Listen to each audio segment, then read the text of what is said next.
लक्ष्मीपुर में शंकर नाम का एक मेहनती लड़का रहता था। उसके माँ बाप बचपन में ही मर गए थे। शंकर घर घर जाके बर्तन धोने का काम करता था।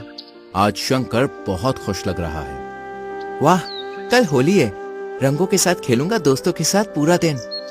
शंकर ने देखा उसके घर के बाहर ज्योतिष खड़ा है, जो हर बात पे ताने मारता है। ओ, कल मेरे घर होली का हवन है, रिश्तेदार आने वाले हैं, तो बर्तन धोने आएगा?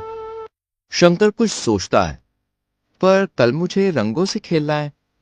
अरे, पैसे भी 2 गुना दूंगा और उपहार भी। उपहार? एक साड़ी दूंगा, और तू वाले काम तो करता ही है, तो अब कपड़े भी पहन लिया कर। शंकर चुप रहता है। अब उदास मत हो, कुछ अच्छा ही दूंगा।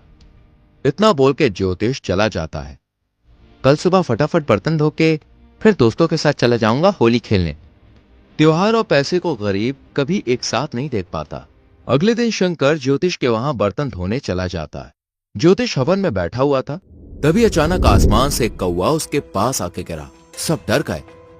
अपशकुन, यह बहुत बड़ा अपशकुन है, हवन में बाधा आई है। अब यह हवन नहीं हो सकता, यहाँ पे कोई अपशकुन है।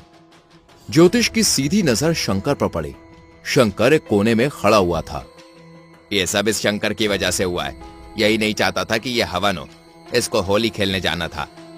ज्योतिष शंकर की ओर आगे बढ़ता है और उसके चेहरे पे काला रंग लगा देता है। पुराना मानो होली है, अपशकुन शंकर।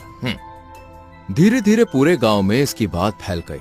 शंकर अपने दोस्तों के साथ होली खेलने गया तो सब दोस्त उससे दूर चले गए।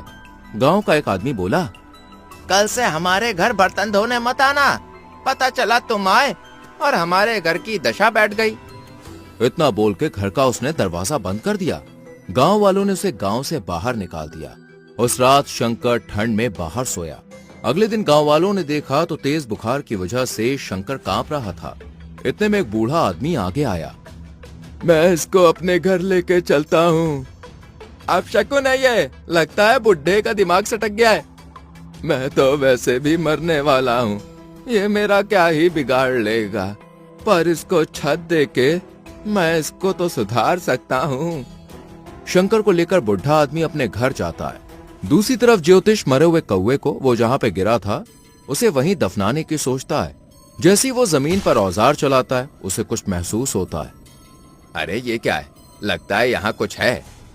थोड़ी खुदाई करके वो देखता है तो सोने से भरी उसे तिजोरी मिलती है। चमत्कार, ये तो चमत्कार हो गया। ये तो अपशकुन नहीं, शुभ लाभ है। शंकर कल ना होता तो ये सोना मेरे हाथ ना लगता। वो तुरंत भागा भागा शंकर के पास जाता है। शंकर, तू अपशकुन नहीं, बड़ा ही शुभ था मेरे लिए। जहाँ कौवा गिरा था उसके नीचे से सोने से भरी तिजोरी मिली है। शंकर चुपचाप उसकी बात सुनता है। वो शंकर के हाथ में 2 सोने के सिक्के रख देता है। उपहार बोला था ना मैंने। और मेरे भाई, मुझे माफ कर दे। मैंने तुझे क्या क्या बोला, मैं दिल से तुमसे माफी मांगता हूँ। शंकर ने वो 2 सोने के सिक्के वापस ज्योतिष को दे दिए। ये रखो आप अपना उपहार अपने पास। असली उपहार तो ये दादाजी ने मुझे दिया है, अपने घर में रख के। उसके सामने आपका ये सोने का सिक्का फीका पड़ गया।